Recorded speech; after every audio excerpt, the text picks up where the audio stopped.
is happening, fellow fantasy GMs? I am JJ Wang. He is the bearded one, DJ Dub. And with our powers combined, we are the Fantasy Couriers. I hate fantasy football. I hate football. I don't want to play this game ever again. I'm done. What a terrible, terrible week this has been for me. I'm terrible. Yeah, I mean, it's definitely some bad scores, some injuries, some low scores. I mean, it was not one of the best. I feel like there was one of these days a few weeks back, probably like 5 or 6 weeks back. It was pretty much just like this. Like, I mean, you got to have games like this to bring you back to earth a little bit. Especially when they're all on my team. I was excited about lunchtime. I traded for Tyreek Hill. And then on one of my better teams, I had Travis Kelce lay an egg and fumble the ball. I had Cortland Sutton, who apparently heard that I was hyping him this year, and he said, heck with you, I'm not playing football. And Waddle, who's limping around. So it was terrible, dude. Oh, and I have Lamar on another team, which just makes life worse. I give up. But hey, on the bright side, you're listening to a fantasy football podcast. We love football. Big thumbs up. We are the Fantasy Couriers. Do notice that for the last couple weeks, the show will be recorded on different times. Same theme, same idea. We just won't have the Sunday game as part of our conversations. JJ Wang has an awesome, amazing basketball star of a daughter, and her games fall exactly when we usually record. So we're recording one day early. We'll be recording Sunday nights, and I'll get it out sometime Sunday, Monday. And we will be recording Wednesdays, and I'll release those on Thursday mornings. But we believe that being a dad comes first. We love you guys, but our kids are more important. So luckily there's only a couple weeks left, and we'll see what happens over Christmas when I don't even know when you all get out for school. So we'll figure it out from there. Not sure. But yeah, but they still practice over like the whole thing, like whole Christmas break. They're still at practice. They practice Saturdays. I'm like, Jesus, they practice a lot. But you won't be traveling for games over Christmas. So that won't be a big deal. Oh, yeah, probably. I don't think so. But yeah, so JJ Wang, brighten my mood. Give me something good here. I mean, it was nice. I was rooting for him because he's on one of my teams, but it was nice to see Deshaun Watson fall on his face. I'm sure you're going to hit that at some point. Might hit that. We might get to that. But are you ready? Let's do it. My computer. Booyahs and Boohoos.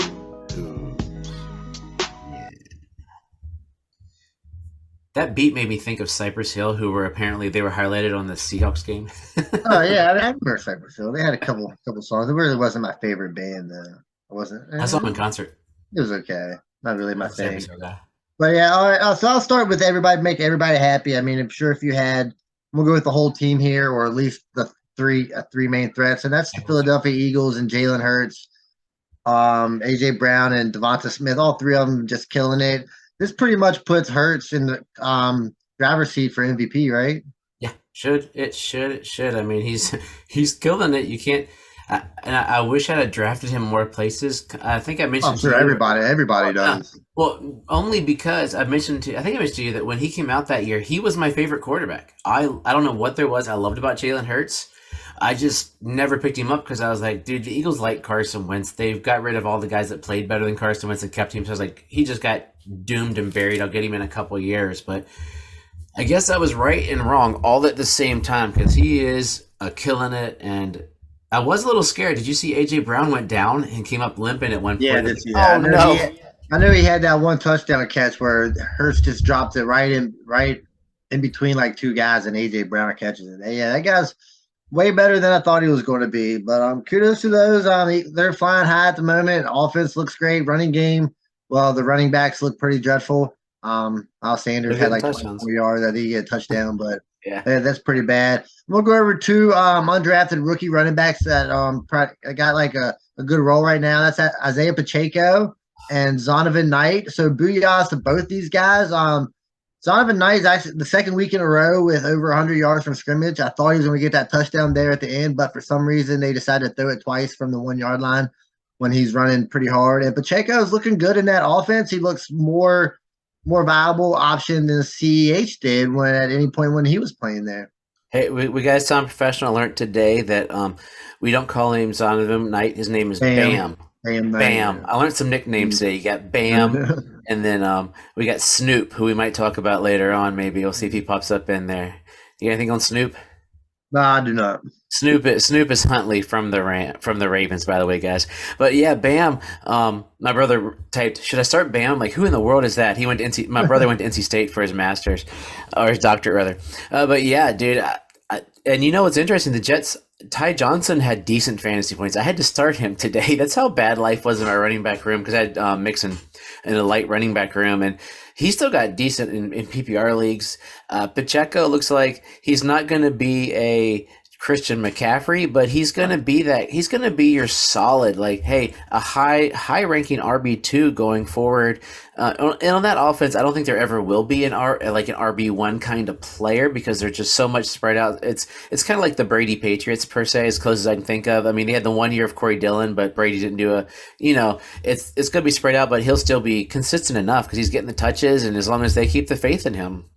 Sky's the limit for Pacheco. Yeah, I mean, it looks fast when he's out there running around. Looks He teeny tiny super too. quick. Yeah, he does. Switching up, I'm going to continue. I'm going to continue riding this guy until he lets me down. That's Christian Watson.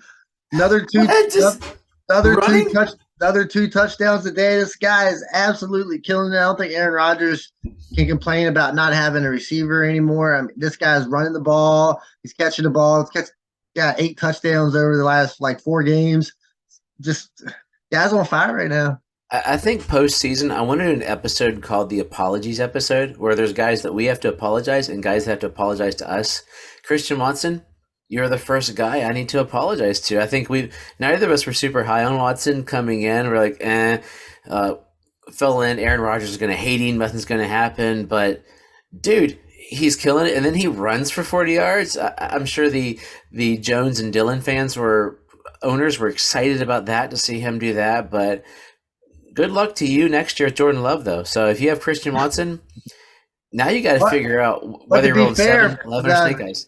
Christian Watson did catch a touchdown from Jordan Love when he was in there so I mean, so they do have a bit of a connection. So it's already starting. Yeah. So the Boohoos, I'm just going to go with 3 injuries that started off in the beginning of the games. So I'll just name all 3 of them off. We had Lamar Jackson go down in the beginning. He had like a point. Had Kenny Walker. He went down in the beginning. He was averaging like 10 yards a carry when he went down. And then Treylon Burks, he catches a touchdown, and then he goes down for injury. So, yeah. So he's all like excited about these guys jumping off. Like, yeah, all right, this is going to be a good day, good day. Then also boo-hoo-hoo. All 3 of them go down and do not return. I have all 3 guys on a team, but when you have 8 teams, it's going to happen. I had Burks and Walker on the same team. That's like number 7 in a team in our auction league, where all of us are going to have winning records, and one team's going to miss the playoffs. And I had both those guys go down, and the Lamar injury doesn't hurt me because I wouldn't have won with him, I don't think. But oh man, I think Kenny Walker's probably other than Lamar, he's a quarterback. Kenny Walker hurts because he's the guy that he's saving a lot of people's backfields. Oh yeah, you were relying on Kenny Walker. Really wasn't relying on Treylon Burks yet. You're starting to a little bit. But yeah, everybody was riding Kenny Walker. He was playing really well ever since he stepped in. But it's tough to have those 3 guys. Oh, Lamar. All right, so switching over here to pleasure and pain. This first guy I want to bring up, it's Geno Smith. I mean, he's still killing it, and this guy's going to probably end up being like a top 5 quarterback. I was going to bring up both of his receivers later on. I'll just bring them all in together here one time. Metcalf he was 8 targets, 8 catches, 120 yards and a touchdown. Tyler Lockett, not sure exactly what his stats were, but he asked for $128 and a touchdown. Yeah, he absolutely murdered it. I mean, they just looking good. That offense is just looking good right now. But what about Noah Fant? 4 for 42 and a touchdown. Even Noah Fant decided to show up. Second guy I'm going to have to write a letter to is Geno Smith. Yeah. We're sitting there. The Seahawks were dead. I mean, if you find a guy that doesn't live in Seattle or wasn't a 12-year-old boy the year they were really good with Russ and Skittles, then and is picking them to play this well with Geno Smith, that person better start playing the lottery and put a lot of money in Vegas, because I don't know anybody that saw this coming. Like Pete Carroll, we were laughing. We were like Drew Lock or Geno Smith. I mean, whose quarterback would it be? But yeah, kudos to him. The other guy, Joe Burrow. He is now he is undefeated against Pat Mahomes. Pat Mahomes cannot beat Joe Burrow. How close is Joe Burrow to jumping in those top 3 quarterbacks? We got Mahomes, Allen, and Hurts. how close is Burrow to sneaking in there? Uh, I think basically Burrow needs to run like he did today. I mean, 11 for 46. When's Joe Burrow going to do that? Like that. That's always the nick on getting into the top threes. You need to either throw for 300 some odd yards a week or have a little bit of legs to you. And Burrow jumped up today because he had 11. He ran 11 times. I saw him running every time I looked up because I was watching the Dolphins get plundered, but he ran 46 times and got a touchdown, and that's even with P Ryan running for 100 yards. Like I mean he's top. He's a QB1 always for sure, but it's a matter how far up is he going to sneak up in there. So we'll have to look at that when we go into the off season because you do have the top three. I think he's a level or two below. That's where I had him in startup too. Before the season. All right. He might be at the top of that next tier. It's them three and then Joe Burrows. I think could probably the next guy. I mean, I think at this point he's pretty solidified. All right, switching over to running back. I have an argument for another guy, but I can't after today. Yeah. So the next guy, two guys, they were drafted at running backs. They were drafted in the same year. Expected big things out of them. That's Cam Akers and DeAndre Swift.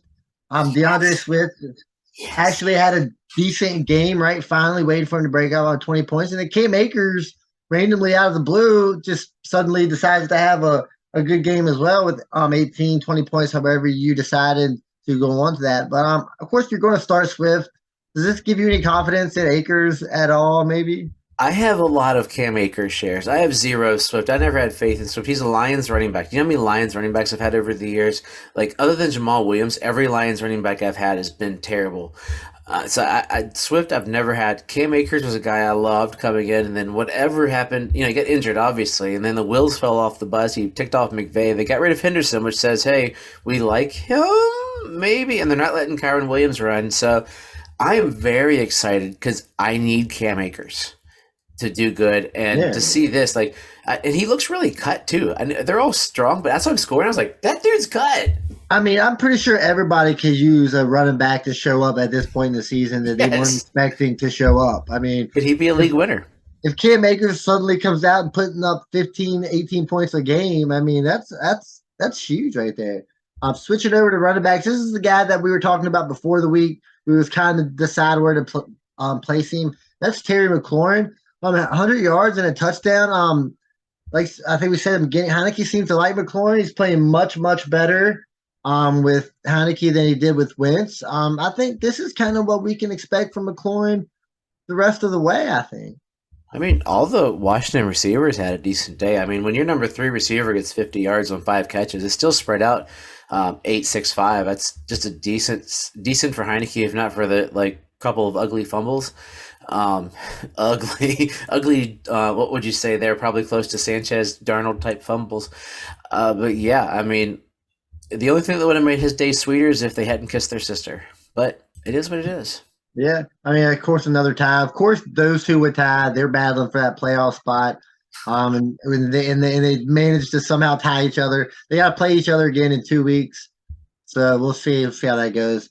Switching over to the pain, I'm going to bring up this guy. I don't know if anybody was really paying. I don't know if anybody really started him, but I think it's kind of like gives us a starting point. That's Deshaun Watson. Did not look good at all. He had the interception, not a lot of yards. Going up against Houston, who's not a very good team, it was just you could see the rust. I mean, it was pretty apparent. So the thing is, do you think – I mean, he looked terrible. Do we have to wait till September 2023 to get Deshaun Watson? Is this? I mean, that's been my take from the whole get-go. I mean, that's what I've been asking you. Are you starting Deshaun Watson when he comes back? My answer has been no. I want to see what this guy's got. I want to see a good game before I put him in my lineup. Because if this is what I'm getting, you can't start. Now, of course, hopefully he will get better. Knock a little bit of the rust off, but this was bad. It was pretty terrible. And when I saw Trevor Lawrence's knee turn the way it did, I was gonna have to start Deshaun Watson, and I was really scared because that looked like an ACL on Lawrence. I was really worried. But yeah, I mean, he wrapped around. It looked like his knee got twisted like 9 ways. It was pretty bad. I was scared. Yeah, that's the quarterback. I mean, there were like a lot of bad games. I mean, there was Thank just. you for not mentioning he who shall not be named today. Well, I mean, he didn't have a terrible. I mean, he had what 18 Had good points. yards, yeah. So I mean, that's About and 30 if, we're not, yards. and if you're not aware, actually, we'll bring it up here in a second. So we'll get to that. So the running backs are these are the top running backs that are pretty much in fantasy right now. One of them is Derrick Henry. Been kind of rough the last few games. He had one good game snacked right there in the middle, but I mean, over the last 3 or 4 weeks, not been good. Um, Hopefully, it's not a trend. Of course, we know it's Derrick Henry; he can pop off out of nowhere, but it's kind of look trending down a little bit. Are you worried? Um, Not worried yet. We'll see what happens. I mean, it was a very tough game this week, so that keeps me from being too worried about Henry. I think he'll bounce back. He's still Derrick Henry. Oh, and by the way, I can tell Brock you. Purdy is now the starting quarterback for the San Francisco 49ers. These guys cannot catch a break. I mean, they're Super Bowl contenders, and now they're having to go with Brock Purdy. God, man, that's unfortunate. Yeah, but I'll tell you what. I watched the game. He didn't look great, but he could totally Trent Dilfer himself into a Super Bowl. And now a message from our favorite sponsor. Underdog Fantasy is the best and easiest place to play fantasy sports. Now that we are in season, they offer even more fantasy sports options. You can choose to play 4 to 6 round draft contests with up to 10 people. You can even create your own private draft room. And that's not all. Underdog also offers pick'em fantasy contests where you decide if players will go higher or lower than a listed stat line, from touchdowns to yards to interceptions and many more. It's a fun way to show off your fantasy prowess. Sign up now with the code Couriers and they'll double your first deposit up to $100 in bonus cash. So, in case you missed that, when you make your first deposit of $10 or more, deposit $100, get $100 FREE. With their slick mobile app and user-friendly website, you'll have no problem jumping in and drafting your squad or making your best picks. So join Underdog today, and don't forget to use the code Couriers. A link is in the notes of the podcast. Now, back to the podcast. All right, and the other guy that I got, I wanted to bring up this one so I can also bring up the quarterback as well, or pretty much the whole team. That's Austin Eckler. He didn't have a good game. That whole offense is not looking good. Herbert's just not looking like he was last year. I know he had the ribs, but I wonder how long we can go along with the ribs. I know it is the ribs, but it's tough. But yeah, Austin Eckler typically has good games, but this is not really what you want from the number one RB this close to the playoffs.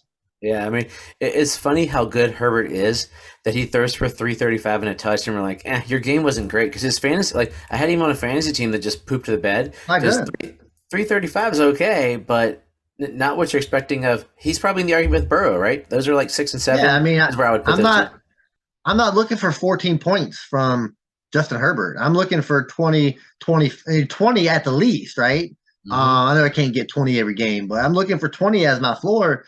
And then 20, and then 25 is like an average. I mean, that's a lot, but I mean that's what you're expecting out of Herbert. I mean, Eckler's gonna probably be okay just because of the receiving options.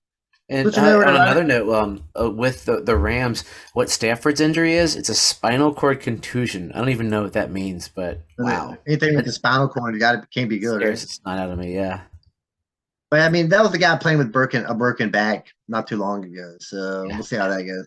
Switching to wide receivers, I'm going to finally bring it up, and this one hurt me. I was kind of expecting big thing here. That's Jalen Waddle, 1 point. Really could have used more than 1 point. Could have used 2. Tyreek Hill went off. Sherfield got that big touchdown bomb in the beginning. Everybody thought it was going to be a blast off game and kind of went the other way, but Waddle kind of hurt me here. Oh, Waddle killed me. I mean, wait, there, 1 for 9. Because even when he got that one catch, he just limped off the field. Yeah. You saw he wasn't coming back. I mean, really, if you're a defensive coordinator and Jalen Waddle's not playing, you just put 3 guys on Tyreek and let him throw to River Craycraft and Trent Sherfield all day, because Hill had 9 receptions. Everybody else had 9 receptions. 9 receptions, yeah. For everybody else, and that's. Tyreek was wide open on that touchdown. On a couple other things, Mike Gesicki just cut him. He looks terrible. That's been a letdown. Jeff Wilson, let's just go with the whole team. Jeff Wilson, I told somebody to start him. Like, it's his revenge game. He's going to get his old boys. 1 carry for 3 yards and 0 catches. Oh, that's bad. What? Yeah, I was on the Jeff Wilson train. I'm on the Jeff Wilson train. Whatever. I mean, Mostert will have decent carries. Like, it's the 49ers just, they're that good. Like, I want to see the 49ers play the Eagles to see the battle. I mean, this was the battle of wills, defense versus offense. Defense wins every time. Shanahan just knows this. Shanahan just knows the coach so well. It's his system. Yeah, it's just hey, silver lining. I did win my double up in DraftKings, so I feel better now. Yeah. All right, this other receiver is a rookie that we're high on. Did not do. That's George Pickens. Did have a catch, no yards. The only reason I wanted to bring up the Steelers is did you see Najee Harris play that guy on the ground? I did not. I was. Oh, dude, he straight stiff armed this guy at the goal line and planted his face in the ground. It was. I felt bad for that guy. I gotta go back and look at. It's kind of like that Derrick Henry stiff arm that put the guy sideways. It's kind of. I mean, it's not as good as that, but this is a pretty good stiff arm. He plants this guy's head in the ground. That's what gives. Honestly, Najee's killing me this year. I've got 2 Najees, but when I do watch him play, he's still, even though sometimes he gets not a lot. He got 5.1 today, which is good. He plays strong. I saw a touchdown run a few weeks ago that was really a strong play. And so if they can get some linemen this draft, fill in the holes. Yeah, I mean, they're 5-7, so they're going to have to draft probably a guard. You'll get a guard at about the 10 spot or so. Wherever they fall, somewhere in there. And they get a couple linemen in there. He's not playing great, but you still see glimpses that he could be last year he was a touchdown guy, but he could be a pretty good running back, or I'm sure hoping so. But you see things like that shows he's a strong running back. So it's like Derrick Henry wasn't Derrick Henry till year 3? Year 4, year 3. Yeah, I mean, he was in a committee though. He wasn't the man, but Najee's the man. So it's different scenarios, but just same kind of idea. Yeah, that's all I got. It's all anybody. Okay, well, my favorite time of the week. Surefire waste of a touchdown. Oh, yeah. Now, this week, I am a little disappointed because there were not a lot of waste of touchdowns. Right now, my computer's a surefire waste of a computer because everything is stuck. Okay, I have only 5 today. Can you believe that? There were so many just straight up normal plays. I mean, you got Devontae Adams doing what Devontae Adams is supposed to do. You got other guys doing what they're supposed to do. Mahomes running for touchdowns. I mean, but we're going to start on Thursday because this probably is one of the biggest wastes of the touchdown. We're going to go to New England. 48-yard pass from Mac Jones. You know it's Jacoby Myers. Nope. Oh, maybe it's a running back play from Ramondre Stevenson.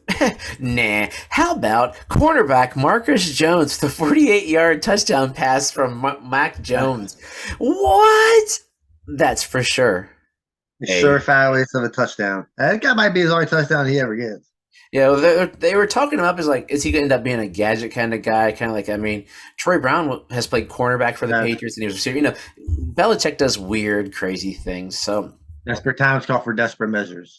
Apparently, we have a 17-yard pass from Kenny Pickett. Well, we know it's not to Pickens. We know it's not to Harris because they don't score touchdowns. Deontay Johnson couldn't catch a cold. He couldn't have caught COVID 2 years ago. I think he's walking around licking doorknobs. No, it's Connor Hayward with a 17-yard pass. Yeah, that's a surefire waste of a touchdown. I don't even know that. I don't know who these guys are. I mean, I'm trying to figure out. I'm gonna have to go research and if he is Ironhead Hayward's. I'm pretty sure it is. He's a tight end for them, and I'm pretty sure it is. It would make sense. I remember him talking. I heard somebody. Yep, it's Craig Hayward's son. Yeah, that makes me happy. I loved watching. Remember watching old Ironhead? He was a bulldozer going through. Let's go to that Kiss Your Sister game. Daniel Jones had a 6-yard pass, and he's got who's he going to throw it to? It's not Saquon. That dude doesn't have calves that big. He's taller and leaner. It's a guy they just signed a few weeks ago, who came from Buffalo, and they're saying he's on the rise. We'll see about that. Isaiah Hodgins, 6-yard touchdown pass from Danny Jones. I've had that guy on 4 teams when he was drafted 2 years ago. I had him on all my teams, but it's definitely a surefire waste of a touchdown. They're desperate, man. Yeah. The only highlight I got for you, I can't talk Dolphins this week because it was terrible. We went from second to third seed. I mean, the Bills are the first seed. I was really mad. But we do have a 75-yard pass from Tua all the way down the field to Jalen. No, Jalen can't play football today. He's hurt. Oh, it's got to be Tyreek. That's you. No, Trent Sherfield. He's the guy that got the 49ers revenge, not Jeff Wilson for his only catch of the day. And then they pooped the bed after that. But a Trent Sherfield touchdown is definitely a surefire waste of a touchdown. Why couldn't they go to Jalen Waddle, man? I had the league where Tyreek would have been nice to anybody but Trent Sherfield. I mean, how about Jeff Wilson? But the last one I have for you is from the almighty Joe Burrow. Did I ever tell you how much I don't like Joe Burrow? Like, I despise Joe Burrow. He's that, there's people that for no reason you just don't like him. That's Joe Burrow. I don't know. You wasn't mentioning him. You wasn't talking how bad you hated him earlier. I didn't know you had these feelings for him. I was unaware. There's just, I've seen episodes, like, as a guy, there's just that person you see and you just want to, like, punch him in the face. I'm not a violent guy, and I wouldn't do it. But Joe Burrow, there's something about him that just gets anger swelling inside of me that I just dislike the dude straight up. Like, I got no Joe Burrow shares. I never probably will unless someone offers me Joe Burrow for like a second. But probably not happening. Not happening. I mean, he's a great quarterback. I'll give him that, but I just can't root for him. But he had an 8-yard pass. Hopefully it was to Jamar Chase. No. T. Higgins. No. Oh, P. Ryan, of course. No. Captain America. Chris Evans with an 8-yard touchdown pass. Yeah, we've all hoped it would happen. It hasn't happened because he's stunk, so that makes it a surefire waste of a touchdown. Yeah, I had that guy on my team for about 2 years. I gave him a long stash on my bench. It wasn't working out for me. Well, he was supposed to this year have like a showing to be like Mixon's sort of support system there, but yeah, it didn't happen. So JJ Wang, give me some wisdom. We have 1 week until the playoffs. Just everybody don't remember, our show will come out Thursday morning this week, so I'll put out questions Wednesday. So if you got early questions, get them in there. But give me some hope, man. Give me some hope. So I don't know if it's wisdom, but it's always every year there's that guy that is looking at like matchups going into the playoffs. Hey, if I lose this game, I'll have to play this game, this guy, just get the lower seed. Like, it doesn't always work out when it comes to fantasy. Actually, it might bite you in the butt sometimes because it's fantasy. You just never know what's going to happen. So, yeah, just don't be that guy benching all your best players, to intentionally lose. So, as always, trust yourself and trust the process.